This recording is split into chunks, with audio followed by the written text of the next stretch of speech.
qui est un petit peu votre parrain aujourd'hui, parce que pour cette cérémonie, c'est lui qui a susurré le nom à Monsieur le maire. En tout cas, pour ma part, en tant qu'élu en charge des relations internationales et du devoir de mémoire, vous incarnez parfaitement ce que fait la ville d'Arras autour de ces deux notions, à la fois du devoir de mémoire et aussi des relations internationales avec nos pays alliés. Évidemment, avec le Canada, c'est déjà une très longue histoire qui a commencé il y a fort longtemps, mais qui continue aussi à s'écrire dans un petit peu tous les jours ici à Arras, à la fois avec les très bonnes relations que nous entretenons avec la CWGC, aussi avec le gouvernement canadien qui s'occupe du site de Vimy, et puis grâce à tous les citoyens canadiens qu'on a le plaisir de recevoir à Arras tout au long de l'année, mais aussi et surtout grâce à des gens comme vous qui sont particulièrement engagés autour de cette notion du devoir de mémoire et de l'amitié entre nos deux pays. Donc c'est un réel plaisir que de vous accueillir ici à Arras, à l'hôtel de ville, accompagné des gens avec qui j'imagine vous avez l'habitude de beaucoup travailler aussi tout au long de l'année. Et puis moi je vais pas être beaucoup plus long et je vais laisser le soin à Janine de retracer un petit peu votre parcours au nom du comité des sages et aussi de vous expliquer peut-être quel est le rôle du comité des sages ici à la ville d'Arras. Merci.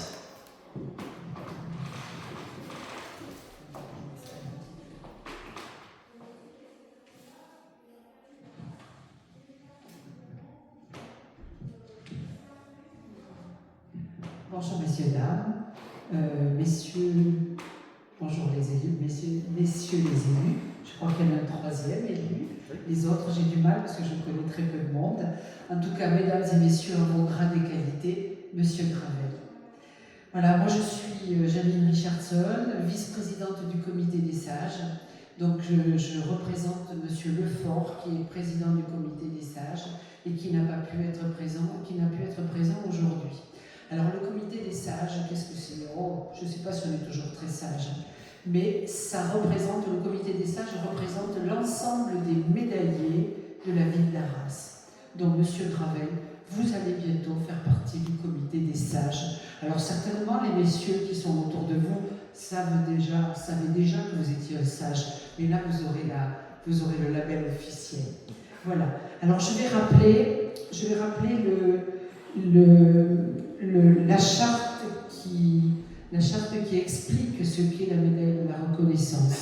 Alors la médaille de la ville d'Arras est une reconnaissance honorifique attribuée aux personnes pour des parcours atypiques, faits d'actions, d'activités ou de fonctions diverses, d'actes de dévouement, de services rendus aux autres et à la collectivité. Cette distinction est attribuée par monsieur le maire de la ville d'Arras à l'occasion de la traditionnelle cérémonie officielle de remise de la médaille de la reconnaissance ou lors de moments particuliers. C'est un moment particulier aujourd'hui, puisque vous devez repartir dans votre lointain pays.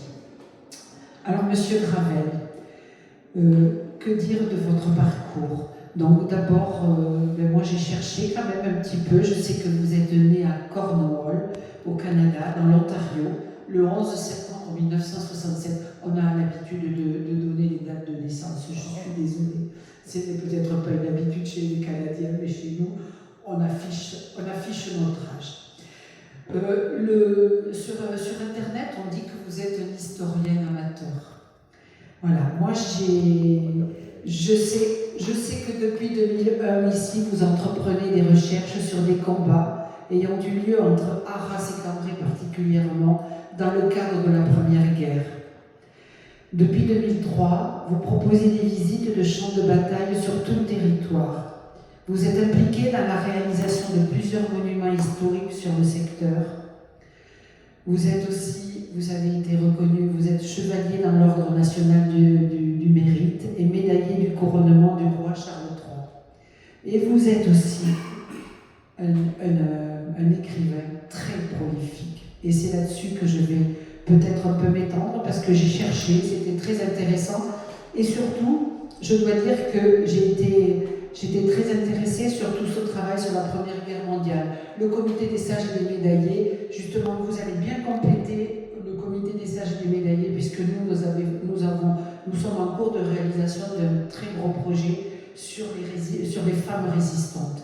Donc vous voyez, on est sur la Deuxième Guerre mondiale, vous êtes sur la Première.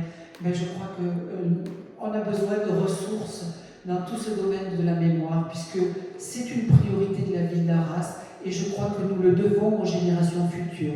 Le contexte actuel nous l'impose en tout cas, parce que cette communion, cette solidarité, tout ce que vous avez vu sur les champs de bataille, tout ce que nous avons eu entre ces différents pays qui ont participé à ces guerres, nous prouve quand même c'était quand même quelque chose d'extraordinaire.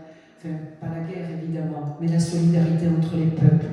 Et qu'il est bien temps de la cultiver pour qu'on la retrouve un petit peu, parce qu'en ce moment, on n'en a pas, c'est pas encore ça. Voilà. Alors je vais revenir sur vos écrits.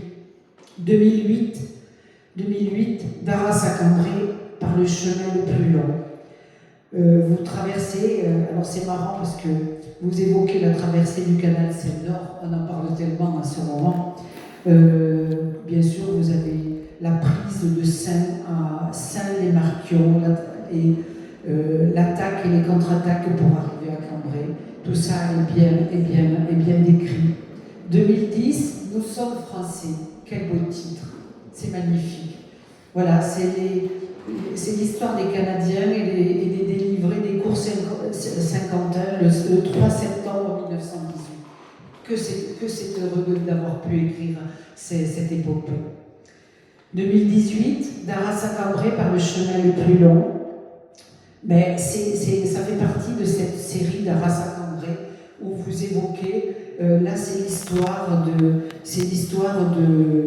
d'un personnage, j'ai du mal à me relire. Attendez, je l'ai écrit un petit peu plus loin. Aidez-moi. Follet, voilà. Cette belle histoire. Ensuite, 2018, une military cross. C'est l'éclaireur, c'est l'histoire de l'éclaireur George McKee. Au matin du 2 septembre 1918, George McKee, l'éclaireur du 14e bataillon d'infanterie canadienne, pénètre sur la place de l'église de la commune de Camillecourt dans le Pas-de-Calais. Ce village fortifié de la ligne Hindenburg est occupé. Donc cette évocation quand les Canadiens ont rompu cette ligne, vous avez brisé la ligne Hindenburg. Moi je découvre tout ça parce que là c'est vraiment encore dans les années futures ce que je devrais découvrir.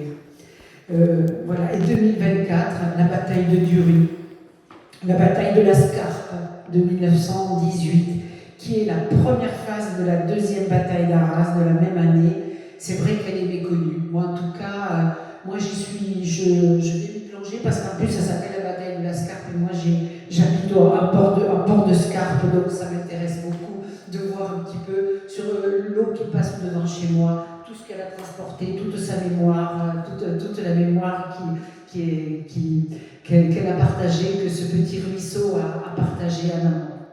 Voilà. En tout cas, je ne sais pas, il y en a de nouveau en 2025? Ben, il disait que fermer ses portes, donc ça va être Amazon. Il en reste deux. Les deux livres écrits qui sont. Voilà. Et vous découvrez toujours de nouvelles choses. Oui. Oui. D'ailleurs, hier. Voilà. En tout cas, voilà, tout ce qui vous concerne, à la fois les visites, à la fois les recherches que vous faites, à la fois tous ces écrits. Nous le disions tout à l'heure, vous êtes vraiment de chez nous, puisque vous êtes souvent chez nous. Donc c'est vrai que je crois que vous allez je crois qu'on en a parlé, c'est monsieur qui disait que, ben oui, il va falloir trouver un petit coin de terre pour pouvoir vous installer et pouvoir écrire tranquillement dans notre pays, dans notre France. Parce que finalement, je ne sais pas le temps que vous restez chaque fois que vous venez, mais ça serait quand même intéressant. Monsieur disait aussi que dans votre village, il y a des drapeaux canadiens partout. Ben, écoutez, tout ça, ça fait quand même très très plaisir. Voilà. Donc, vous êtes un acteur de notre mémoire. Vous êtes un chercheur infatigable et vous cherchez à la faire partager. Donc vous voyez, cet état d'esprit, c'est bien notre état d'esprit que l'on essaie de promouvoir sur la ville d'Arras. À la fois chercher, comprendre, connaître et partager. Surtout partager avec les jeunes générations, puisque c'est eux qui seront porteurs de tout cet état d'esprit que l'on veut défendre et toute cette amitié entre les peuples que l'on veut absolument délivrer et qu'on doit délivrer, surtout dans le contexte actuel. Voilà, donc je crois, Monsieur Gravel, que vous méritez largement cette distinction qui va vous être donnée aujourd'hui. Et en tout cas, moi, je suis ravie d'avoir pu l'évoquer et d'avoir pu vous la transmettre. Voilà.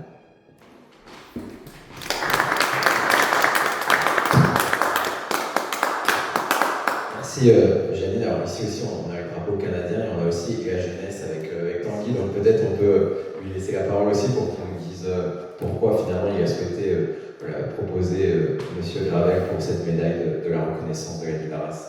Merci Arnaud. Alors bonjour à tous. Monsieur Gravel, vous ne me connaissez pas, moi j'ai beaucoup entendu parler de vous. C'est vrai que j'ai poussé cette proposition de vous remettre la médaille du mérite de la ville d'Arras auprès de Monsieur le maire. Cette idée n'est pas venue toute seule, je dois bien l'avouer, c'est le major Dez, avec qui j'ai l'honneur de servir dans la compagnie de réserve à Douai, qui m'a parlé de vous, et il m'a dit en ces termes: je connais un Canadien qui est amoureux de la ville d'Arras, qui a la ville d'Arras chevillée au corps, qui ne va pas dans un seul village entre Arras et Cambrai sans prendre des photos, nous expliquer l'histoire, qui est amoureux du territoire, mais il n'est pas français, il est canadien. Et il connaît mieux Arras, mieux Cambrai, mieux les villages que beaucoup d'habitants ici, que beaucoup de Français, et il faut absolument que vous vous renseigniez sur lui. J'ai exécuté forcément les consignes de mon supérieur, et effectivement, je pense que Janine l'a dit, vous avez un travail de mémoire, un travail littéraire qui est énorme et qui est, je pense, très précis, peut-être moins connu ici en France qu'au Canada. Puisque j'ai vu que vos livres étaient également édités en anglais, et vous avez véritablement, je pense, été dans l'ADN de ce qu'on essaie de porter nous depuis des années, c'est-à-dire cette transmission, ce devoir de mémoire. Mais par contre, et je crois que c'est très, très important de le dire aujourd'hui, à travers cette médaille, ce qu'on va vous donner et on va vous remettre, c'est un petit peu tout le Canada qu'on honore, toute cette relation qu'on a, et bien sûr, tous ces jeunes mecs, ces jeunes soldats qui, il y a plus de 100 ans maintenant, sont venus, parfois par hasard, parfois sans savoir. Ils ont quitté leur pays, ils ont quitté leur famille. Beaucoup ne seront pas revenus, mais qui ont véritablement fait le sacrifice de leur vie pour pouvoir aujourd'hui que nous soyons dans une démocratie, que nous ayons un pays libre et que nous puissions partager ce moment de transmission et de mémoire. Donc, elle a tout un symbole, cette médaille, parce que je crois que c'est le Canada qu'on honore et c'est véritablement ces hommes et ces femmes aussi, bien sûr, qui ont fait, il y a 100 ans, le voyage jusqu'ici pour des raisons qu'on espère ne plus jamais avoir à connaître à nouveau. Merci, Monsieur Gravel. Moi, je suis très content de vous voir enfin, puisque je crois que ça fait peut-être 6 ou 8 mois qu'avec la complicité du Major Dez, on essaie de monter cette cérémonie. Merci beaucoup. Est-ce que je peux vous demander de vouloir nous dire un mot? Merci tout le monde, puis ceux qui ont manigancé pour qu'on fasse ça. Je dois vous dire, j'aime venir en France parce qu'ici, on pense que je suis un expert étranger. Au Canada, je suis un vendeur de toiture. Je travaille en couverture. Mais oui, c'est vrai, c'est probablement, je crois, mon 25e voyage depuis 2003. Nous sommes français. J'avais dit à mon ex à l'époque, j'avais un film d'époque, puis des photos d'époque de ces civils des cours Saint-Quentin. Et puis au début, je croyais que ça avait été tourné à les cours Saint-Quentin, mais c'était impossible parce que l'éco-cinquantaine, après la libération, était en ligne de feu. J'ai dit, ça doit être à Arras. Veux-tu aller pour le week-end, malgré que Arras a été grandement reconstruite? Si je peux trouver où ça a été filmé et photographié, j'ai un livre. Donc, on est parti pour 3 jours. J'ai marché toute la ville, de fond en comble, jusqu'à temps que je trouve une pierre sur une fenêtre. Puis ça, j'ai tourné le coin. Ah, c'était ici. Puis c'est un endroit que les historiens de la Grande Guerre vont pas. C'était le lycée Saint-Maurice. C'est-tu Saint-Maurice? Juste le lycée Jordan. Le lycée Saint-Charles. Saint-Charles. Ben, c'était à l'époque on appelle ça une maison, un asile pour les orphelins. Un orphelinat. Un orphelinat, c'est ça. C'est un orphelinat qui était vide, et puis quand ils ont ramené les libérés des Saint-Quentin, il y en avait 40. Ils ont probablement passé à l'hôpital Saint-Jean pour une vérification. Ils ont été probablement logés dans l'orphelinat. Et puis, d'après l'histoire orale que j'ai eue du village, c'est qu'il n'y avait pas de place pour les loger. Ils seraient retournés à Éco-Saint-Quentin. Donc, je suis revenu chez moi, et puis le projet, je l'ai fait en 4 mois. Des fois, on va dire un livre, ça prend 2 ans à écrire. De l'idée à la publication, ça a été 4 mois. Donc, c'était incroyablement rapide. Et puis, si vous avez un livre à lire, c'est mon préféré. C'est pas de l'histoire, c'est du journalisme que je fais. Et puis, j'en suis pas venu. Les chances inouïes que j'ai eues, j'ai trouvé des sources aux États-Unis, en Angleterre, en France, au Canada, des tuyaux, des bouts d'informations qui n'avaient rien à voir, mais tout s'est enclenché. Donc, ça, c'est une de mes belles réalisations que je suis fier. L'autre, c'est on a un très beau mur des 7VC et du capitaine Banting. C'est le le docteur qui a inventé l'insuline. Le jeune, il avait 27 ans, puis pendant 2 jours, son hôpital de campagne était à Dury. Puis quand j'ai su que Banting avait un hôpital de campagne près de la carrière, j'ai demandé à Jean-Marie de m'aider à aller faire du repérage en 2010. Et puis c'est en 2023 qu'on a trouvé des photos. Moi, j'en ai trouvé en Allemagne, puis un copain en a trouvé un autre. On a bien trouvé l'endroit, et donc là, c'est un Airbnb, puis le logement s'appelle la chambre Banting. Et puis, avec la coopération, évidemment, du maire de Dury, on a fait un très beau monument. Mais c'est insolite des fois, parce que quand on est allé voir, je cherchais en 2010 pour l'hôpital de Banting, j'ai dit, il faut que j'appelle mon grand copain du lycée, qui était, c'est lui qui m'avait expliqué c'était qui Banting, parce qu'il était diabétique depuis l'âge de 8 ans. J'ai dit, il faut que j'appelle Marc, pour il dit son nom, c'était Marc. Puis 2 jours plus tard, j'étais ailleurs, en France, après le dîner, que j'ai vu sur Facebook. Marc était mort d'un coma diabétique. Sa mère ne l'avait pas encore trouvé au moment où j'étais à la recherche. Donc, fallait que j'écrive, fallait que je fasse quelque chose avec ça. Donc, je pense que c'était assez dit. Bravo. Bravo.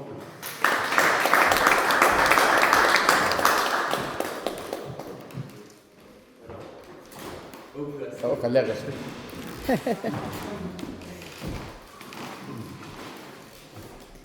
Ouais, Simon fait les photos, je fais la vidéo. Moi.